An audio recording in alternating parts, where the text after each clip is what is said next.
Hey guys, ನಾನು ನಿಮ್ಮ ಕಾರ್ತಿಕ್ ವಿಚುಷ್ಮಾ ಮಾತಾಡ್ತಾ ಇರೋದು. ಎಲ್ಲರೂ ಹೇಗಿದ್ದೀರಾ, ಚೆನ್ನಾಗಿದ್ದೀರಾ ಅಂತ ತಿಳ್ಕೊಂಡಿದ್ದೀನಿ. ನಾನಿಲ್ಲಿ ಆರಾಮಾಗಿದ್ದೀನಿ. ಸುತ್ತಿನ ಬ್ಲಾಗ್ ಏನಪ್ಪ ಅಂತ ಹೇಳಿದ್ರೆ ತಮ್ಮನಲ್ಲೂ ಟೈಟಲ್ ಎಲ್ಲ ನೋಡಿದ್ದೀರಾ. ನಾನು ಕುಕಿಂಗ್ ಬ್ಲಾಗ್ನ ಮಾಡಿ ತುಂಬ ದಿನನೇ ಆಗೋಯ್ತು.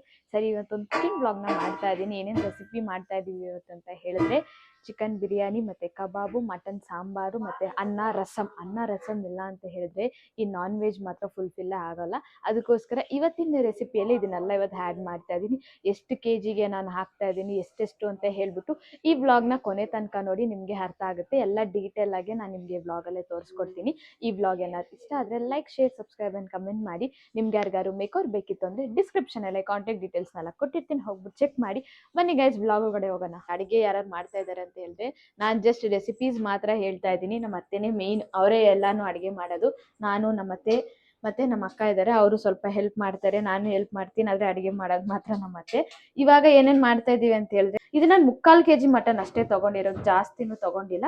ಇದು ಎರಡಕ್ಕೂ ಸೇರಿ ನಾನು ಆನಿಯನ್ನ ಕಟ್ ಮಾಡ್ಕೊಂಡಿರೋದು. ಯಾವುದಕ್ಕೆ ಹೇಳಿ, ಚಿಕನ್ ಬಿರಿಯಾನಿಗೆ ಮತ್ತು ಮಟನ್ ಸಾಂಬಾರು ಎರಡಕ್ಕೂ ಅಷ್ಟೇ. ಮತ್ತು ಹಸಿಮೆಣಸಿನ್ಕಾಯಿ, ಕೊತ್ತಂಬರಿ ಮತ್ತು ಪುದೀನ, ಸ್ವಲ್ಪ ತೆಂಗಿನಕಾಯಿನ ತೊಗೊಂಡಿದ್ದೀವಿ. ತೆಂಗಿನಕಾಯಿನ ನಾವು ಅಷ್ಟೊಂದು ಯೂಸ್ ಮಾಡೋದಿಲ್ಲ, ಅದಕ್ಕೆ ಒಂದು ಸ್ವಲ್ಪ ಅಷ್ಟು ನಾವು ತೆಂಗಿನಕಾಯಿನ ತೊಗೊಂಡಿದ್ದೀವಿ. ಮತ್ತು ಬೆಳ್ಳುಳ್ಳಿ, ಶುಂಠಿನೂ ಇದೆ. ಶುಂಠಿ ಸ್ವಲ್ಪ ಕಟ್ ಮಾಡ್ತಾ ಇದ್ದಾರೆ, ಅಲ್ಲಿ ಕಟ್ ಮಾಡಿದ್ಮೇಲೆ ಅದನ್ನು ಆ್ಯಡ್ ಮಾಡ್ಕೊಳ್ಳಿ. ಇದು ಏನಕ್ಕೆ ಅಂತ ಹೇಳಿದ್ರೆ ಮಸಾಲ ನಾನು ಹೇಳಿದ್ನಲ್ಲ ಮಟನ್ ಸಾಂಬಾರಿಗೆ ಅಂತ ಹೇಳಿ, ಅರ್ಧ ಟೊಮೆಟೊ, ಜಾಸ್ತಿ ಟೊಮೆಟೊ ಹಾಕಿದ್ರೆ ಟೇಸ್ಟ್ ಇರಲ್ಲ ಅಂತ ಹೇಳಿ ಒಂದು ಸ್ವಲ್ಪ ಮಾತ್ರ ನಾವು ಅರ್ಧ ಟೊಮೆಟೊನ ತೊಗೊಂಡಿದ್ದೀವಿ. ಆಮೇಲೆ ಶುಂಠಿ ಬೆಳ್ಳುಳ್ಳಿನ ಹಾಕೊಂಡಿದ್ದೀವಿ, ಕರಿಬೇವು, ಕೊತ್ತಂಬರಿ. ಆಮೇಲೆ ನಾನು ಸ್ವಲ್ಪ ಹೇಳಿದ್ನಲ್ಲ ತೆಂಗಿನಕಾಯಿ, ಸ್ವಲ್ಪ ತೆಂಗಿನಕಾಯಿ ಹಾಕ್ಕೊಂಡು ಒಂದು ಕೈ ಹಿಡಿಯಷ್ಟು ಈರುಳ್ಳಿನ ಹಾಕ್ಕೊಂಡಿದ್ದೀನಿ. ಚೆನ್ನಾಗೆಲ್ಲ ಒಗ್ಗರಣೆ ಮಾಡಬೇಕು. ಆಮೇಲೆ ಮತ್ತೆ ಇದಕ್ಕೆ ಬೇರೆ ಏನು ಹಾಕ್ತಾರಮ್ಮ? ಶುಂಠಿ ಅಷ್ಟೇನಾ ಅದಕ್ಕೆ? ಇದು ಚಕ್ಕೆ ಲವಂಗ ಆಮೇಲೆ ಹಾಕ್ತೀರಾ? ಮಟನ್ ಆಗಲಿ ಚಿಕನ್ ಆಗಲಿ ನೀವು ಜಾಸ್ತಿ ತಗೊಂತೀರಾ ಅಂತ ಹೇಳಿದ್ರೆ ಅದಕ್ಕೆ ನೀವು ಮಸಾಲಾನ ಜಾಸ್ತಿನ ರುಬ್ಕೋಬೇಕಾಗುತ್ತೆ. ಬರೀ ಇದು 3/4 kg ಮಟನ್ಗೆ ಅಷ್ಟೇ ಇಷ್ಟು ಮಸಾಲ ನೀವು ಹಾಕೋಬೇಕು. ನೋಡಿ ಹಾಕ್ತಾ ಇದ್ದಾರೆ, ಬರೀ ಇಷ್ಟೇ ಹಾಕೋಬೇಕು. ಲವಂಗ, ಪಟ್ಟೆ, ಲವಂಗ ಇದೆಲ್ಲ ಇಷ್ಟಿಷ್ಟೇ ಹಾಕೊಂಡ್ರೆ ಸಾಕು, ತುಂಬ ಜಾಸ್ತಿ ಹಾಕ್ಬೇಡಿ, ಒಂದೊಂದಿಷ್ಟು. ಆಮೇಲೆ ಸ್ವಲ್ಪ ಗಸಗಸೆನ ಹಾಕೊಳ್ಳಿ, ಅಷ್ಟೇ ಅಲ್ಲ. ಸೋಂಪು ಸ್ವಲ್ಪ, ಇದಿಷ್ಟೇ ಮಸಾಲೆಗೆ. ಆಗಿನ ಕಾಲದಲ್ಲ ಕೈಯಲ್ಲಿ ರುಬ್ಬಿ ಹಾಕ್ತಾ ಇದ್ರು, ಇವಾಗೆಲ್ಲ ಮಿಕ್ಸಿ ಬಂದ್ಮೇಲೆ ಮಿಕ್ಸಿಲಿ ಹಾಕ್ತಾ ಇದೀವಿ. ನಾವು ಅಷ್ಟೇ ತುಂಬಾ ಮಸಾಲ ಬೇಕು ಅಂತ ಹೇಳಿದ್ರೆ, ಇಲ್ಲ ಅಂತ ಹೇಳಿದ್ರೆ ನಮ್ಗೆ ಅದರಲ್ಲಿ ಆಡಿಸ್ಬಿಟ್ಟು ನಾವು ಮಸಾಲಾನ ಹಾಕೋಬೇಕು ಅಂದ್ರೆ ನಾವು ಮೇಲ್ಗಡೆ ಇಟ್ಟಿದೀವಿ. ಅದು ಒಂದ್ಸಲಿ ನಿಮ್ಗೆ ಯಾವಾಗಾದ್ರೂ ತೋರಿಸ್ತೀವಿ. ನಾವು ಅದ್ರಲ್ಲೇನೆ ಮಸಾಲಾನೆಲ್ಲ ರುಬ್ಬಿ ಹಾಕ್ತಾ ಇದ್ವಿ. ಇವಾಗ ಜಸ್ಟ್ ನಾವು ಮಿಕ್ಸಿಲೇ ನಾನು ರುಬ್ಬಿ ಮಸಾಲಾನ ಹಾಕ್ತಾ ಇದೀವಿ. ಇದು ಇಷ್ಟೇ ಫ್ರೈ ಆದ್ರೆ ಸಾಕು, ತುಂಬಾ ಫ್ರೈ ಆಗೋದು ಬೇಡ. ಈ ಕಲರ್ ಬಂದ್ರೆ ಸಾಕು, ಬ್ರೌನಿಶ್ ಬರುತ್ತಲ್ಲ, ಈ ಬ್ರೌನಿಶ್ ಕಲರ್ ಬರೋವರೆಗೂ ನೀವು ಫ್ರೈ ಮಾಡ್ಕೊಂಡ್ರೆ ಸಾಕು, ಜಾಸ್ತಿ ಬೇಡ.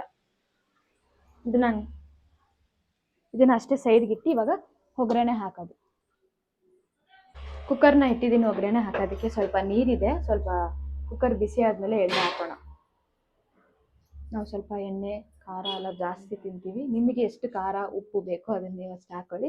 ಜಸ್ಟ್ ಇದು ಮಸಾಲ ಎಷ್ಟೆಷ್ಟು ಹಾಕೋಬೇಕು ಅಂತ ನಾನು ಇವತ್ತು ಹೇಳ್ತಾ ಇದ್ದೀನಿ ನಿಮಗೆ. ನಾನು ಹಂಗೆ ಕಲ್ತ್ಕೊತಾ ಇದ್ದೀನಿ, ನಾನು ಮಾಡೋದಕ್ಕೆ ಟ್ರೈ ಮಾಡ್ತೀನಿ ಇನ್ಮೇಲೆ ಅಡುಗೆ. ಅವ್ರ ಜೊತೆ ಇದ್ದು ನಾನು ಎಲ್ಲ ಸ್ವಲ್ಪ ಹಂಗೆ ಕಲ್ತ್ಕೊಂಡು ಎಲ್ಲ ಮಾಡಿಕೊಂಡು ನಾನು ಇನ್ಮೇಲೆ ಅಡುಗೆ ಮಾಡೋದಕ್ಕೆ ಟ್ರೈ ಮಾಡ್ತೀನಿ. ಒಗ್ಗರಣೆಗೂ ಅಷ್ಟೇ ಸ್ವಲ್ಪ ನೀವು ಹಾಕೋಬೇಕು. ಒಗ್ಗರಣೆ ಏನಂತ ಹೇಳಿದ್ರೆ ಕರಿಬೇವು, ಸ್ವಲ್ಪ ಈರುಳ್ಳಿ, ಒಂದು 4 ಹಸಿಮೆಣಸಿನ್ಕಾಯಿನ ಒಗ್ಗರಣೆಗೆ ಹಾಕೊಳ್ಳಿ. ಬಿಸಿ ಆಗಲಿ ಇನ್ನು. ನಾವು ಯಾವ ಆಯಿಲ್ ಯೂಸ್ ಮಾಡೋದಂತ ಹೇಳಿದ್ರೆ ಸನ್ಫ್ಲವರ್ ಆಯಿಲ್ನ ಯೂಸ್ ಮಾಡ್ತೀವಿ. ಒಂದು 4, 5, 6, 7 ಸ್ಪೂನ್ ಎಣ್ಣೆನ ಹಾಕೊಳ್ಳಿ ಸಾಕು. ನಿಮ್ಗೆ ಎಷ್ಟು ಬೇಕೋ ಅಷ್ಟು ಎಣ್ಣೆ ಹಾಕೊಳ್ಳಿ. ನಾವು ಎಣ್ಣೆ ಎಲ್ಲ ಸ್ವಲ್ಪ ಜಾಸ್ತಿನೇ ಹಾಕ್ತೀವಿ, ಒಂದು 6, 7 ಸ್ಪೂನ್ ಹಾಕಿದ್ದೀನಿ ನಾನು. ಆಮೇಲೆ ಸ್ವಲ್ಪ ಸಾಸಿವೆ ಹಾಕ್ತೀವಿ ನಾವು. ಚಟಪಟ ಅಂತ ಸಿಡಿತಾ ಐತೆ ಸಾಸಿವೆ.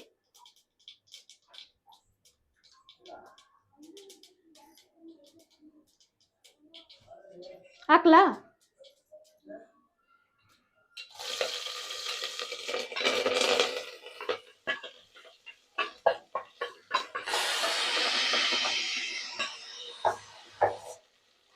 ಆಫ್ ಮಾಡ್ಲಾ?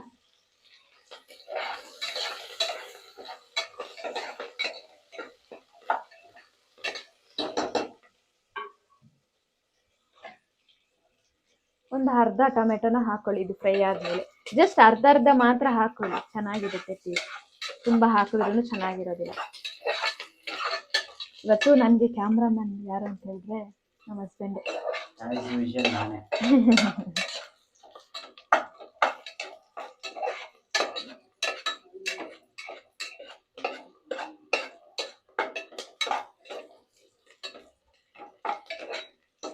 ಫ್ರೈ ಆಯ್ತು.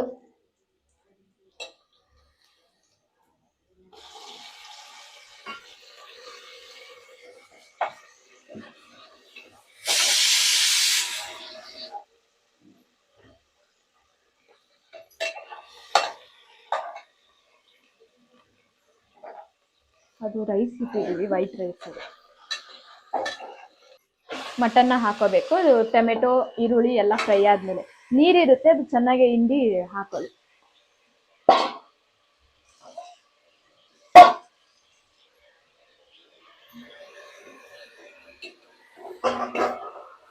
ಇದೇನಕ್ಕೆ ನಿಮ್ಗೆ ಎಲ್ಲೋ ಇಶ್ ಆಗಿದೆ ಅಂತ ನಿಮ್ಗೆ ಅನ್ಸ್ಬೋದು. ನಾವು ಸ್ವಲ್ಪ ಅರ್ಶಿನ ಹಾಕ್ಬಿಟ್ಟು, ಅರ್ಶಿನ ಉಪ್ಪು ಎರಡು ಹಾಕ್ಬಿಟ್ಟು ಇದನ್ನ ಮಟನ್ ಆಗ್ಲಿ ಚಿಕನ್ ಆಗ್ಲಿ ನಾನು ವಾಶ್ ಮಾಡ್ಕೊಂತೀವಿ, ಅದಕ್ಕೆ ಅದು ಆ ಕಲರ್ ಇದೆ ಅಷ್ಟೇ, ಬೇರೆ ಏನಿಲ್ಲ ಇದ್ರಲ್ಲಿ.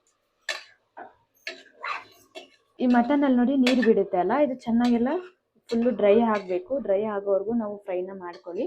ಈಗ ಮಟನ್ ಆಗಲಿ ಚಿಕನ್ ಆಗಲಿ ನೀರು ಬಿಟ್ಟೇ ಬಿಡುತ್ತೆ. ಸೊ ಅದುವರೆಗೂ ಡ್ರೈ ಆಗೋವರೆಗೂ ನೀವು ಫ್ರೈ ಮಾಡ್ಕೊಳ್ಳಿ. ನೋಡಿ ಮಸಾಲಾನ ರುಬ್ಕೋಬೇಕು. ಈ ಸಮಯದಲ್ಲೇ ನೀವೇನ್ ಮಾಡ್ಕೋಬೇಕಂದ್ರೆ ಡ್ರೈ ಅಂದ್ರೆ ನೀರ್ ಬಿಟ್ಟಿದ ತಕ್ಷಣ ಅದು ಹೆಂಗಿದ್ರು ಡ್ರೈ ಹಾಗೆ ಆಗುತ್ತೆ. ಆ ಟೈಮಲ್ಲೇ ನಾವು ಅದನ್ನ ಹಾಕೊಂಡು ಮಸಾಲಾನ ರುಬ್ಬಿ ಇಮಿಡಿಯೇಟ್ ಆಗಿ ನಾವು ಇದ್ರೊಳಗಡೆ ಹಾಕಿದ್ರೆ ಟೇಸ್ಟ್ ಚೆನ್ನಾಗಿರುತ್ತೆ. ಇದೊಂದು ಸೀಕ್ರೆಟ್ ನಮ್ಮಲ್ಲಿ ಇದೆ ಅಷ್ಟೇ, ಬೇರೆ ಏನೂ ಇಲ್ಲ. ಅದೇ ಟೇಸ್ಟ್ ಮಾತ್ರ ಸೀರಿಯಸ್ ಆಗಲಿ ತುಂಬಾ ಚೆನ್ನಾಗಿರುತ್ತೆ. ನಮ್ಮ ಅತ್ತೆ ತುಂಬಾ ಚೆನ್ನಾಗಿ ಮಾಡ್ತಾರೆ ಅಡಿಗೆ, ಅವ್ರ ತರ ಟೇಸ್ಟ್ ಬರೋದಿಲ್ಲ ನಮ್ಗೆ.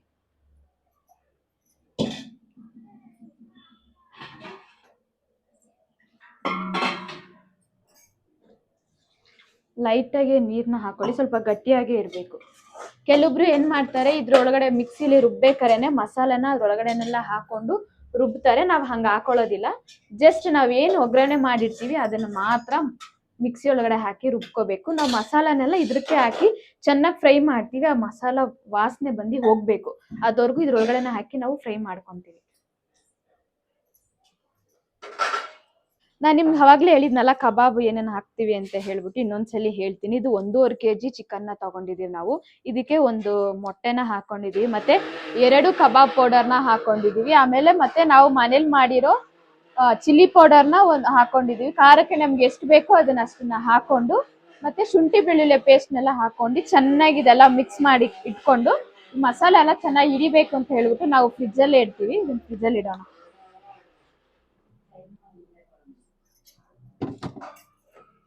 ಅಷ್ಟೇ. ಅದನ್ನ ಫ್ರಿಜ್ಜಲ್ಲಿ ಇಟ್ಟು ಆಮೇಲೆ ಒಂದು 1.5 hour ಇಲ್ಲ 2 hours ವರೆಗೂ ಫ್ರಿಜ್ಜಲ್ಲೇ ಇದ್ದು ಅದೆಲ್ಲ ನಾವೆಲ್ಲ ಏನೇನು ಮಟನ್ ಸಾಂಬಾರು ಬಿರಿಯಾನಿ ಎಲ್ಲ ಮಾಡೋವರೆಗೂ ಅದು ಫ್ರಿಜ್ಜಲ್ಲಿ ಇದ್ದು ಆಮೇಲೆ ನಾವು ಅದನ್ನ ಫ್ರೈ ಮಾಡ್ತೀವಿ. ಅವಾಗ ಟೇಸ್ಟ್ ಚೆನ್ನಾಗಿರುತ್ತೆ, ಮಸಾಲೆ ಎಲ್ಲ ಚೆನ್ನಾಗಿ ಹಿಡ್ಕೊಳ್ಳುತ್ತೆ ಅಂತ ಹೇಳಿ ನಾವು ಫ್ರಿಜ್ಜಲ್ಲಿ ಇಡ್ತೀವಿ. ನೋಡಿ ನಾವು ನೀರನ್ನ ಆ್ಯಡ್ ಮಾಡಿಲ್ಲ ಅಂತ ಹೇಳಿದ್ರು ನೋಡಿ ಎಷ್ಟು ನೀರಿದೆ ಮಟನ್ ಎಲ್ಲ, ಅದೆಲ್ಲ ಚೆನ್ನಾಗಿ ಡ್ರೈ ಆಗಬೇಕು. ಮಸಾಲಾನ ನೋಡಿ ರುಬ್ಬಿ ಇಟ್ಕೊಂಡಿದೀವಿ. ನೋಡಿ ಮಸಾಲೆ ಎಲ್ಲ ರುಬ್ಬಾಯ್ತು. ಅದು ಸ್ವಲ್ಪ ಎಲ್ಲ ಚೆನ್ನಾಗೆ ನೀರೆಲ್ಲ ಡ್ರೈ ಆದ್ಮೇಲೆ ಸ್ವಲ್ಪ ಚಿಲ್ಲಿ ಪೌಡರು, ಆಮೇಲೆ ನಾವು ಮಟನ್ಗೆ ಅಂತ ಹೇಳಿ ಸಪ್ರೇಟ್ ಆಗಿ ಮಸಾಲಾನ ರೆಡಿ ಮಾಡ್ಕೊಂಡಿರ್ತೀವಿ, ಅದನ್ನ ಹಾಕೊಂಡು ಚೆನ್ನಾಗಿ ಅದು ಮಸಾಲ ವಾಸನೆ ಹೋಗೋವರೆಗೂ ಅದು ಸ್ವಲ್ಪ ಫ್ರೈ ಮಾಡಿ ಆಮೇಲೆ ಈ ಮಸಾಲಾನ ಎತ್ತಿದ್ರೊಳಗಡೆ ಹಾಕಿದ್ರೆ ಅಷ್ಟೇ ಮಟನ್ ಮಸಾಲ. ನಮ್ದ್ರಲ್ಲಿ ಇದೊಂದು ಸೀಕ್ರೆಟ್. ರುಬ್ತಾ ಇದ್ದಾರೆ. ಇದು ನೋಡಿ ನಾವು ಮನೇಲೆ ಮಾಡಿರೋ ಮಸಾಲಾನ ಹಾಕೊಂತ ಇದೀವಿ. ಎಷ್ಟು ಸ್ಪೂನ್ ಹಾಕ್ತಾ ಇದೀವಿ ಅಂತೇಳಿ? ಎಷ್ಟಮ್ಮ? 4 ಸ್ಪೂನ್ ಹಾಕೊಂತ ಇದೀವಿ. ಎಷ್ಟಿಗೆ? 3/4 kg ಮಟನ್ಗೆ ಬಂದು ನಾವು 4 ಸ್ಪೂನ್ ಹಾಕ್ತಾ ಇದೀವಿ. ನಾವು ಸ್ವಲ್ಪ ಖಾರ ತಿನ್ನೋದ್ರಿಂದ ನಾವು ಅಷ್ಟೊಂದು ಹಾಕೋತೀವಿ. ನಿಮಗೆ ಎಷ್ಟು ಖಾರಕ್ಕೆ ಬೇಕು, ನೀವು ಎಷ್ಟು ಖಾರನ ತಿಂತೀರೋ ಅಷ್ಟಕ್ಕೆ ನೀವು ಮಸಾಲೆನ ಹಾಕೋಬಹುದು. ಇದು ನಾವೇ ಮನೇಲಿ ಮಾಡಿರೋದು. ಸ್ವಲ್ಪ ಉಪ್ಪು ಹಾಕಿ ಚೆನ್ನಾಗಿ ಮಿಕ್ಸ್ ಮಾಡ್ಕೊಳ್ಳೋಣ. ನೋಡಿ ನೀರೆಲ್ಲ ಆಲ್ರೆಡಿ ಎಷ್ಟಿತ್ತು ಅವಾಗ್ಲೇ, ಇವಾಗ ನೋಡಿ ನೀರಿಲ್ಲ, ಚೆನ್ನಾಗೆ ನೀರೆಲ್ಲ ಡ್ರೈ ಆಗಿದೆ. ತುಂಬಾ ಜನ ಇದು ಏನ್ ಮಸಾಲಾನ ನೀವು ಹಾಕ್ತೀರಾ, ಹೆಂಗ್ ಮಾಡ್ತೀರಾ ಈ ಮಸಾಲಾನ ಅಂತ ಹೇಳ್ಬಿಟ್ಟು ತುಂಬಾ ಜನ ಕೇಳ್ತಾ ಇದ್ದೀರಾ. ಖಂಡಿತ ಈ ಮಸಾಲಾನೆಲ್ಲ ಮಾಡ್ಬೇಕಾದ್ರೆ ನಾನು ನಿಮ್ಗೆ ವ್ಲಾಗ್ನ ಮಾಡ್ತೀನಿ. ಕೆಲವೊಬ್ರು ಅಂಗಡಿಲಿ ಯೂಸ್ ಮಾಡಿ ಮಸಾಲಾನೆಲ್ಲ ತಗೊಂಡ್ ಬಂದು ಇದ್ ಮಾಡ್ತಾರೆ. ನಾವು ಅಂಗಡಿಲಿಂದ ತಗೊಂಡ್ ಬರೋದಿಲ್ಲ, ನಾವೇ ಮನೇಲೆ ಮಾಡಿರೋ ನ್ಯಾಚುರಲ್ ಆಗಿ ಯೂಸ್ ಮಾಡೋದು ಮಸಾಲಾನ ನಾನು ಯೂಸ್ ಮಾಡ್ತೀವಿ. ನಾವು ಅಡಿಗೆಗೆ ಆಗ್ಲಿ ಯಾವ್ದಕ್ಕೆ ಆಗ್ಲಿ, ಸಾಂಬಾರ್ ನಾವು ಮನೇಲಿ ಮಾಡೋ ಸಾಂಬಾರ್ ಎಲ್ಲದಕ್ಕೂ ನಾವು ಮನೇಲೆ ಸಪ್ರೇಟ್ ಆಗಿ ನಾವು ರುಬ್ಕೊಂಡು ಎಲ್ಲ ಮಾಡೋ ಮಸಾಲ ಇದು. ನೋಡಿ ಆಯ್ತು, ಇದಕ್ಕೆ ಇವಾಗ ಮಸಾಲಾನ ಹಾಕೊಳ್ಳೋಣ. ಅಷ್ಟು ರುಬ್ಕೊಂಡಿದ್ವಲ್ಲ ಅಷ್ಟು ಮಸಾಲಾನು ಅದ್ರೊಳಗಡೆನೆಲ್ಲ ಹಾಕೊಳ್ಳೋಣ. ಅದು ನಾವು ಕಾವೇರಿ ನೀರನ್ನೇ ನಾವು ಸಂಪಿಗೆಲ್ಲ ಬಿಡೋದು, ಅದಕ್ಕೋಸ್ಕರ ನಾವು ಪೈಪಲ್ಲೇ ಇಟ್ಕೊತೀವಿ. ನೀಟ್ ಆ್ಯಂಡ್ ಕ್ಲೀನ್ ಆಗೇ ಇರುತ್ತೆ, ಅದಕ್ಕೆ ನಾವು ಪೈಪಲ್ಲೇ ಇಟ್ಕೊಂಡು ಈ ನೀರನ್ನ ಯೂಸ್ ಮಾಡ್ತೀವಿ. ಯಾರು ತಪ್ಪು ತಿಳ್ಕೊಬೇಡಿ, ಪೈಪಲ್ಲಿ ಇಟ್ಕೊಂಡು ನೀರನ್ನ ಯೂಸ್ ಮಾಡ್ತಿದ್ದೀರ ಅಂತ. ಕಾವೇರಿ ನೀರೇ, ನಾವು ಬೋರ್ ನೀರೆಲ್ಲ ಸಂಪಿಗಾಗಲಿ ಬಿಡೋದಿಲ್ಲ, ಕಾವೇರಿ ನೀರನ್ನೇ ಬಿಡೋದಲ್ಲ, ಅದಕ್ಕೋಸ್ಕರ ಟ್ಯಾಪಲ್ಲೇ ಇಟ್ಕೊತಾ ಇದ್ದೀವಿ ನೀರು. ನಾವು ಇವಾಗ ಚಿಕನ್ ಬಿರಿಯಾನಿನ ಮಾಡ್ತಾ ಇದ್ದೀವಿ. 1 kg ಚಿಕನ್ಗೆ ಏನೇನು ಮಸಾಲೆ ಎಲ್ಲ ಹಾಕೋಬೇಕು ಅಂತ ಹೇಳ್ಬಿಟ್ಟು ನಾನು ಹೇಳ್ತೀನಿ ನಿಮಗೆ. ಇದು ಬಂದು ನಾವು ರುಬ್ಕೊಳ್ಳೋದಕ್ಕೆ ನಾವು ಸಪ್ರೇಟಾಗಿ ಇದು ಚಿಕನ್ ಬಿರಿಯಾನಿ ಮಾಡ್ತಾ ಇದ್ದೀವಿ ಅಂತ ಸಪ್ರೇಟಾಗಿ ರುಬ್ಕೊಳ್ಳೋದಕ್ಕೆ ಒಂದು 4-5 ಬೆಳ್ಳುಳ್ಳಿನ ತೊಗೊಂಡಿದ್ದೀವಿ. ಆಮೇಲೆ ಶುಂಠಿ, ಒಂದು ಅರ್ಧ ಕಟ್ಟಷ್ಟು ಪುದೀನ ಮತ್ತು ಅರ್ಧ ಕಟ್ಟಷ್ಟು ಕೊತ್ತಂಬರಿ, ಸ್ವಲ್ಪ ಕರಿಬೇವು, ಆಮೇಲೆ ಸ್ವಲ್ಪ ಒಂದು 6-7 ಹಸಿಮೆಣಸಿನ್ಕಾಯಿನ ತೊಗೊಂಡಿದ್ದೀವಿ. ಇದು ಮಟನ್ ವಿಸಿಲ್ ಬರ್ತಿದೆ. ಒಂದು 6-7 ಹಸಿಮೆಣಸಿನ್ಕಾಯಿನ ತೊಗೊಂಡಿದ್ದೀವಿ. ಮತ್ತು ಪಲಾವ್ ಎಲೆ ಒಂದು 4-5 ಪಲಾವ್ ಎಲೆ, ಅದ್ರೊಳಗಡೆ ಏನೇನು ಮಸಾಲ ಬರುತ್ತೆ ಅದು, ಸೋಂಪು ಮತ್ತು ಅದ್ರೊಳಗಡೆ ಬರೋ ಮಸಾಲನೆಲ್ಲ ಆ್ಯಡ್ ಮಾಡ್ಕೊಳ್ಳಿ. ಇದು ನಾವು ಈರುಳ್ಳಿನ ಇದು ಫ್ರೈ ಮಾಡೋದಕ್ಕೆ, ಒಗ್ಗರಣೆ ಹಾಕೊಳ್ಳೋದಕ್ಕೆ, ಇದು ಮಸಾಲ ರೆಡಿ ಮಾಡೋದಕ್ಕೆ ಇಷ್ಟನ್ನ ತೊಗೊಂಡಿದ್ದೀವಿ. 1 kg ಚಿಕನ್ಗೆ 1 kg ಅಕ್ಕಿನ ನಾವು ಇವತ್ತು ಹಾಕೊತಾ ಇದ್ದೀವಿ. 2 ಲೆವೆಲ್ ಆಗಿರಬೇಕು, ಅಕ್ಕಿ ಜಾಸ್ತಿ ಇರಬೇಕು. ರೈಸ್ ಬಂದು ನಾವು ಯೂಸ್ ಮಾಡ್ತಾ ಇರೋದು ಬುಲೆಟ್ ರೈಸ್ನ ಯೂಸ್ ಮಾಡ್ತಾ ಇದ್ದೀವಿ. ವಾಶ್ ಮಾಡ್ಕೊತಾ ಇದೀವಿ ನೋಡಿ. ಎಣ್ಣೆ ಹಾಕೊಂಡಿದ್ದೀವಿ. 1/4 ಲೀಟ್ರ್ ಅಷ್ಟಾದರೂ ನಮಗೆ ಎಣ್ಣೆ ಬೇಕೇ ಬೇಕು. ಚಿಕನ್ ಬಿರಿಯಾನಿ ಮಾಡ್ತೀವಿ, ಇಲ್ಲಾಂದರೆ ಮಟನ್ ಬಿರಿಯಾನಿ ಮಾಡ್ತೀವಿ ಅಂತ ಹೇಳಿದ್ರೆ ನಮ್ಗೆ 1/4 ಲೀಟ್ರ್ ಎಣ್ಣೆ ಅಷ್ಟು ಬೇಕೇ ಬೇಕಾಗುತ್ತೆ. ಆವಾಗಲೇ ಟೇಸ್ಟು ಚೆನ್ನಾಗಿರುತ್ತೆ. ಎಣ್ಣೆ ಹಾಕಿದ್ದೀವಿ, ಸ್ವಲ್ಪ ಕಾಯಿಲಿ.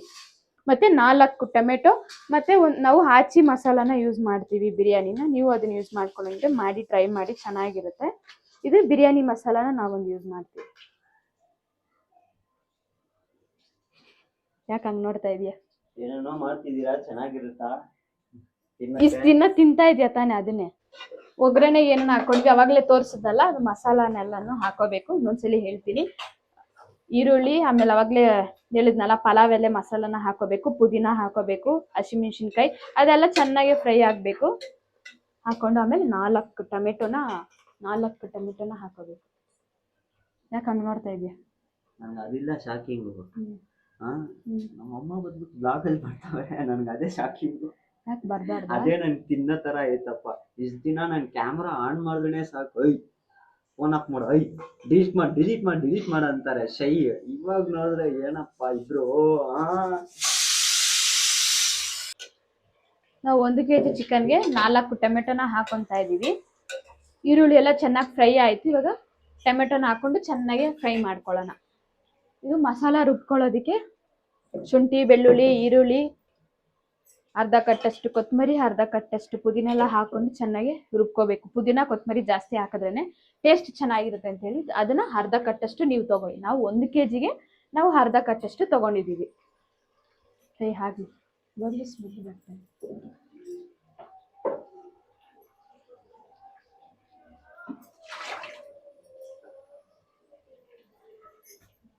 ಇನ್ನೊಂದು, ನಾವು ಯಾವಾಗ ವೆಡ್ನೆಸ್ಡೇ ಅಂದರೆ ಥರ್ಸ್ಡೇ ಬಂದು ನಾವು ಈ ಎಗ್ ಮಸಾಲ ಅಂತ ಹೇಳ್ಬಿಟ್ಟು ನಾವು ಮಾಡ್ತೀವಿ.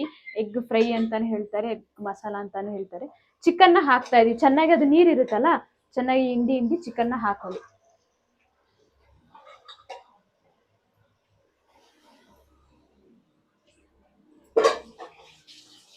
ವೆಡ್ನೆಸ್ಡೇ ಇಲ್ಲ ಅಂತ ಹೇಳಿದ್ರೆ ಥರ್ಸ್ಡೇ ಬಂದು ನಾವು ಅದು ಎಗ್ ಮಸಾಲ ಅಂತ ಹೇಳ್ಬಿಟ್ಟು ಮಾಡ್ತೀವಿ. ಅದು ರೆಸಿಪಿ ಹಾಕೋಣ ಅಂತ ಇದ್ದೀನಿ. ನಿಮ್ಗೆ ಯಾರಿಗಾದ್ರೂ ಎಗ್ ರೆಸಿಪಿ ಬೇಕು ಅಂತ ಹೇಳ್ಬಿಟ್ಟು ಕಮೆಂಟ್ ಸೆಕ್ಷನಲ್ಲಿ ಖಂಡಿತ ಆ ವ್ಲಾಗು ನಾನು ಮಾಡ್ತೀನಿ. ನಾವು ಚಿಕನ್ ಆಗಲಿ ಮಟನ್ ಆಗಲಿ ಬಿರಿಯಾನಿ ಮಾಡಿದ್ರು ಸರಿ, ಇಲ್ಲಾಂದರೆ ಸಾಂಬಾರು ಮಾಡಿದ್ರು ಸರಿ, ನಾವು ಎರಡಕ್ಕೂ ನಾವು ಮಸಾಲಾನ ಇಮ್ಮಿಡಿಯೇಟಾಗಿ ರುಬ್ಬಿ ಇಮ್ಮಿಡಿಯೇಟಾಗಿ ಹಾಕ್ತೀವಿ. ನಾವು ಯಾವುದೇ ರೆಸಿಪಿ ಮಾಡಿ ಈ ಥರ ಟ್ರೈ ಮಾಡಿ ನೋಡಿ, ಚೆನ್ನಾಗಿರುತ್ತೆ. ಚಿಕನ್ ಬಿರಿಯಾನಿ ಮಸಾಲಾನ ನಾವು ಹಾಕ್ಕೊಂಡಿದ್ದೀವಿ. ಮತ್ತು ಇದು ಚಿಲ್ಲಿ ಪೌಡರ್, ನಾವೇ ಮಾಡಿರೋ ಚಿಲ್ಲಿ ಪೌಡರ್ ಇದು. ಅದು ಎಷ್ಟು ಸ್ಪೂನ್ ಹಾಕ್ತೀರಾ? 3 ಸ್ಪೂನ್ ಹಾಕಿದ್ದಾರೆ. 3 ಸ್ಪೂನಷ್ಟು ಚಿಲ್ಲಿ ಪೌಡರ್ನ ಹಾಕ್ಕೊಂಡು ಸ್ವಲ್ಪ ಅರಿಶಿನ. ಚಿಕನ್ ಬಂದು ಆಲ್ಮೋಸ್ಟ್ ನಾವು ಇದರಲ್ಲೇ ಬೇಯಿಸ್ಕೋಬೇಕು. ಮಟನ್ ಅಂತ ಹೇಳಿದ್ರೇ ವಿಜಿಲ್ ಬಿಡಬೇಕು. ಚಿಕನ್ ಅಲ್ವಾ, ಬೇಗ ಬೆಂದ್ಬಿಡುತ್ತೆ. ಇದರಲ್ಲೇ ಅರ್ಧಕ್ಕರ್ಧ ಬೆಂದ್ಬಿಡುತ್ತೆ. ನೋಡಿ, ಮಸಾಲನ್ನೆಲ್ಲ ರುಬ್ತಾ ಇದ್ದೀವಿ. ಸ್ವಲ್ಪ ಉಪ್ಪನ್ನ ಹಾಕೊಳ್ಳಿ, ನಿಮ್ಗೆ ಎಷ್ಟು ಬೇಕೋ ಅಷ್ಟು ಉಪ್ಪನ್ನ ಹಾಕೊಳ್ಳಿ. ಅವಾಗಲೇ ಹೇಳಿದ್ನಲ್ಲ, ಆ ಮಸಾಲನೆಲ್ಲನೂ ರುಬ್ಕೊಂಡು ಹಾಕ್ಕೊಂಡು ಚೆನ್ನಾಗಿ ಮಿಕ್ಸ್ ಮಾಡ್ಕೊಂಡ್ಬಿಡೋಣ. ಇದಿಷ್ಟೇ ಚಿಕನ್ ಬಿರಿಯಾನಿಗೆ. 2 ಸ್ಪೂನ್ ಅಷ್ಟು ನಾವು ಮೊಸರನ್ನ ಹಾಕೊಂತೀವಿ, ಸಾಫ್ಟ್ ಆಗಿರುತ್ತೆ ಮತ್ತೆ ಇನ್ನೊಂದು ಚೆನ್ನಾಗಿರುತ್ತೆ ಅಂತ ಹೇಳಿ ನಾವು ಒಂದು 2 ಸ್ಪೂನ್ ಇಲ್ಲಾಂದ್ರೆ 4 ಸ್ಪೂನ್ ಅಷ್ಟು ನಾವು ಮೊಸರನ್ನ ಇದರಲ್ಲಿ ಆ್ಯಡ್ ಮಾಡ್ಕೊಳ್ಳೋಣ. ನಾವು ಅಕ್ಕಿನ ಹಾಕೊಂಡಿದೀವಿ, ನಾವು 3 ಗ್ಲಾಸ್ ಅಷ್ಟು ಅಕ್ಕಿ ಹಾಕೊಂಡಿರೋದ್ರಿಂದ 6 ಗ್ಲಾಸ್ ಅಷ್ಟು ನೀರನ್ನ ನಾವು ಇದ್ರೊಳಗಡೆ ಹಾಕೊಂಡಿದೀವಿ. ಒನ್ಸ್ ನಾವು ಇದು ಮುಚ್ಚಬೇಕಾದ್ರೆ ಟೇಸ್ಟ್ನ ನೋಡಬೇಕು. ನಾನು ಇವಾಗ ಟೇಸ್ಟ್ನ ನೋಡ್ತೀನಿ, ಅವರು ಬರಲ್ಲ ಅಂತೇಳಿ ಹೋಗಿ ಕುತ್ಕೊಂಡ್ಬಿಟ್ರು, ಇವಾಗ ನಾನು ನೋಡ್ತೀನಿ. ಇದಿಷ್ಟೇ, ಕ್ಲೋಸ್ ಮಾಡಿ ಇಟ್ಬಿಡೋಣ. 1-2 ವಿಸಿಲ್ ಬಂದರೆ ಸಾಕು, ಯಾಕಂದರೆ ಚಿಕನ್ ಆಲ್ರೆಡಿ ಅದರೊಳಗಡೆ ಬೆಂದ್ಬಿಟ್ಟಿದೆ ಆಲ್ಮೋಸ್ಟು. ಬರೀ ರೈಸ್ ಬೆಂದರೆ ನಮಗೆ ಸಾಕು, ಅದಕ್ಕೋಸ್ಕರ 2 ವಿಸಿಲ್ನ ನಾವು ಬಿಟ್ಕೊತೀವಿ ಅಷ್ಟೇ. ನೋಡಿ ಮಟನ್ ರೆಡಿ ಆಯಿತು. ಅದು ಓಪನ್ ಮಾಡಿ ಸ್ವಲ್ಪ ಗ್ರೇವಿ ಆಗಬೇಕು, ಅದರೊಳಗಡೆ ಇರೋ ಮಸಾಲೆ ವಾಸನೆ ಇನ್ನೂ ಹೋಗಬೇಕು. ಗ್ರೇವಿ ಆಗೋವಷ್ಟು ನೀವು ಬಾಯ್ಲ್ನ ಮಾಡ್ಕೊಳ್ಳಿ, ಚೆನ್ನಾಗಿ ಕುದಿಸ್ಬೇಕು ಅದನ್ನು. ಕಬಾಬು ಫ್ರಿಜ್ಜಲ್ಲಿ ಇಟ್ಟು ಆಯಿತು, 1.5 ಅವರ್ ಮೇಲೆ ಆಯಿತು. ಅದನ್ನು ಫ್ರೀಝರಿಲಿಂದ ಎಲ್ಲ ತಟ್ಟಿ ಕಬಾಬ್ನ ಹಾಕ್ತಾ ಇದ್ದೀವಿ. ಕಬಾಬ್ ಒಂದು ಆಯಿತು ಅಂತ ಹೇಳಿದ್ರೆ ಎಲ್ಲನೂ ಆಗೋಯ್ತು. ಚಿಕನ್ ಬಿರಿಯಾನಿ ಮತ್ತು ಮಟನ್ ಸಾಂಬಾರು ಮತ್ತು ರಸಮ್ಮು ಎಲ್ಲ ಎತ್ತಿಟ್ಟಿದ್ದೀವಿ. ಇನ್ನೇನು ಊಟ ಮಾಡೋದೆ. ಸಾರು ಫುಲ್ಲು ರೆಡಿ ಆಗಿಬಿಟ್ಟಿದ್ದಾರೆ ಊಟ ಮಾಡೋದಕ್ಕೆ, ಯಾಕಂದರೆ ಬೆಳಗ್ಗೆಂದು ಏನೂ ತಿಂದಿಲ್ಲ. 1 ಗಂಟೆ ಆಗ್ತಾ ಇದೆ ಎಲ್ಲ, ಅದಕ್ಕೆ ರೆಡಿಯಾಗಿದ್ದಾರೆ ಊಟ ಮಾಡೋದಕ್ಕೆ. ಹೊಟ್ಟೆ ಹಸಿತೈತಂತೆ. ಇವತ್ತು 1 ದಿನಕ್ಕೆ ನೋಡ್ದೆ ನೀನು ಹೆಂಗೆ ಹೇಳ್ತಾ ಇದೆಯಾ? ನೀನೇನು ಅಷ್ಟೊಂದು ಟಾರ್ಚರ್ ಮಾಡ್ತಾ ಇದ್ದೀರಾ ಊಟ ಹಾಕ್ದಲೆ? ಪಾಪ ಹೊಟ್ಟೆ ಹಸಿತಿದೆ ಅಂತ ಹೇಳ್ತಿದ್ದಾರೆ. ಆಗೋಯ್ತು, ಇನ್ನೇನು ಕಬಾಬ್ ಹಾಕ್ತಿದ್ದಾರೆ, ಅದಾಯ್ತು ಅಂದರೆ ತಿನ್ನೋದೆ. ಚೆನ್ನಾಗಿರುತ್ತಾ? ಇಷ್ಟು ದಿನ ತಿಂದೇ ಇಲ್ವಾ ನೀನು? ಇಷ್ಟು ದಿನ ಚೆನ್ನಾಗಿ ಮಾಡ್ತಾರೆ. ಮತ್ತೆ ಅಮ್ಮನೇ ಮಾಡಿದೆ, ನಾನೇ ಮಾಡಿದೆ. ಜಸ್ಟ್ ನಾನು ರೆಸಿಪೀಸ್ನ ಹೇಳ್ತಾ ಇದ್ದೀನಿ ಅಷ್ಟೇ, ನಾನೆಲ್ಲ ಏನೂ ಮಾಡಿಲ್ಲ. ಜಸ್ಟ್ ಮಿಕ್ಸ್ ಮಾಡಿದೆ, ರೆಸಿಪೀಸ್ನ ಹೇಳಿದೆ ಅಷ್ಟೇ, ಬೇರೆ ಏನು ನಾನೇನು ಮಾಡಿಲ್ಲ. ಊಟ ಮಾಡ್ತಾ ಇದ್ದಾರೆ. ಹೆಂಗಿದೆ ಟೇಸ್ಟ್? ಓಹೋ, ಸ್ಮೆಲ್ಲು ಚೆನ್ನಾಗಿದೆಯಾ? ಹೆಂಗೆ ತಿನ್ಬೇಕು? ಕಬಾಬು ಹ್ಞೂ, ಏನಪ್ಪ ಇವನು ಬೆಡ್ಡಲ್ಲಿ ಕುತ್ಕೊಂಡು ತಿಂತಾವನೆ ತಿಳ್ಕೊಬೇಡಿ, ಯಾಕಂದರೆ ಜಾಗ ಇಲ್ಲ ಅಲ್ಲೆಲ್ಲ. ಇವಾಗ ನಾವು ಕುತ್ಕೊಂಡ್ವಿ ಅಂತ ಹೇಳಿದ್ರೆ ಜಾಗ ಇರೋದಿಲ್ಲ, ಅದಕ್ಕೆ ಬೆಡ್ಡಲ್ಲಿ ಕುತ್ಕೊಂಡಿದ್ದಾರೆ. ಸ್ವಲ್ಪ ಚಿಕನು ಮತ್ತೆ ಎಗ್ಗು ಎರಡು ಮಿಕ್ಸ್ ಮಾಡಿ ಒಂದು ಬೈಟ್. ಹೆಂಗಿದೆ ಟೇಸ್ಟ್? ಚೆನ್ನಾಗಿದೆಯಾ? ಹೆಂಗಿದೆ ಟೇಸ್ಟ್? ನಮ್ಮಮ್ಮ ಮಸ್ತಾಗಿ ಮಾಡ್ತಾರೆ, ಹೆಂಗೆ ಗೊತ್ತಲ್ಲ. ಅಮ್ಮ ಮಾತ್ರ ಟೇಸ್ಟ್ ಸೂಪರಾಗಿ ಮಾಡ್ತಾರೆ. ಸೊ ನೀವು ಟ್ರೈ ಮಾಡಿ ಹೆಂಗಿದೆ ಅಂತ ಹೇಳ್ಬಿಟ್ಟು ನನಗೂ ಕಮೆಂಟ್ ಸೆಕ್ಷನಲ್ಲಿ ಹಾಗೆ ಹೇಳಿ. ಓಕೆ ಗೈಸ್, ಈ ವ್ಲಾಗ್ನ ಟೇಸ್ಟ್ ನೋಡು.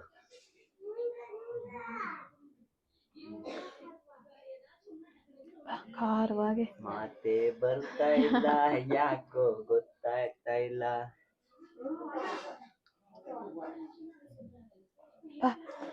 ಖಾರವಾಗಿ ಸೂಪರಾಗಿದೆ. ಈ ಕ್ಲೈಮೇಟ್ಗೂ ಈ ಚಳಿಗೂ 12 ಗಂಟೆಗೆ ಮಾಡಿ ತಿಂದ್ರೆ ಹೆಂಗಿರುತ್ತೆ? ಚೆನ್ನಾಗಿರುತ್ತೆ. ಖಾರವಾಗಿ ಎಲ್ಲ ಖಾರ ಉಪ್ಪು ಎಲ್ಲ ಕರೆಕ್ಟಾಗಿ ಪರ್ಫೆಕ್ಟಾಗಿದೆ.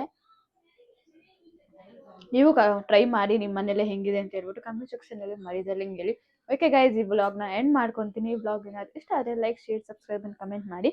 ನಿಮ್ಗೆ ಯಾರಿಗಾರು ಮೇಕೋರ್ ಬೇಕಿತ್ತು ಅಂದರೆ ಡಿಸ್ಕ್ರಿಪ್ಷನಲ್ಲಿ ಕಾಂಟ್ಯಾಕ್ಟ್ ಡೀಟೇಲ್ಸ್ನೆಲ್ಲ ಕೊಟ್ಟಿರ್ತೀನಿ, ಚೆಕ್ ಮಾಡಿ. Bye guys, love you. ಮುಂದಿನ ವ್ಲಾಗಲ್ಲಿ ಸಿಗೋಣ.